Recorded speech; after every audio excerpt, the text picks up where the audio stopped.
बिस्मिल्लाहिर्रहमानिर्रहीम। सूरतुश-शम्स की बरकत से बदज़ुबानी गुस्सा ख़त्म।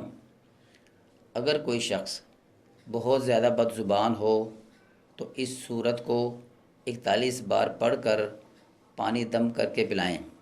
इंशाअल्लाह उसकी बदज़ुबानी ख़त्म और उसके किरदार और सीरत में पाकीज़गी आ जाएगी।